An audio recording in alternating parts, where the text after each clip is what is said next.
اور میں زیادہ ٹائم نہیں لوں گا. ابھی پرچے ہو رہے ہیں. عمران خان پہ پرچہ ہو گیا, فواد چودھری صاحب پہ پرچہ ہو گیا. کس چیز کا پرچہ کروا رہے ہیں وہ؟ کہ توہین رسالت کی ہے. شرم آنی چاہیے ان کو. یہ بے غیرت ہیں.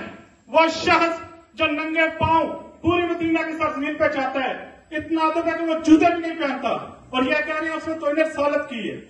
پوری پاکستان میں اس سے پہلے سیرت النبی کانفرنس کسی نے نہیں کرائی. عمران خان نے 2 دفعہ کروائی ہے, اور اس کے بعد اسلامی فوبیا کا جو قانون ہے وہ پاس کروایا ہے.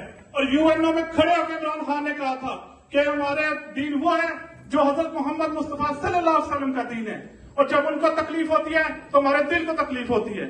اور یہ آج یہ غدار اس پہ پرچہ کرا رہے ہیں. انشاءاللہ بہت جلد ان کا محاسبہ ہوگا.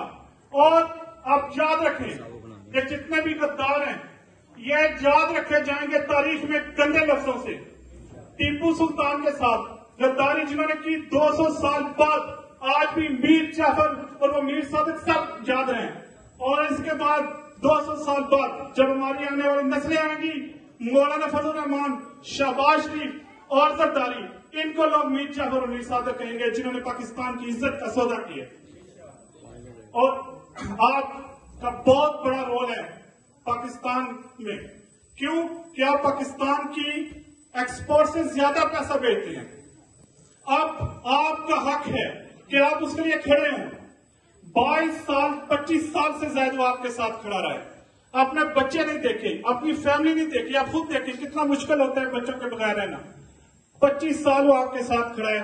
صرف 25 ہفتے آپ اس کے ساتھ کھڑے ہو جائیں, انشاءاللہ وہ پاکستان کی تقدیر بدل دے گا. کون بچائے گا پاکستان؟ کون بچائے گا پاکستان؟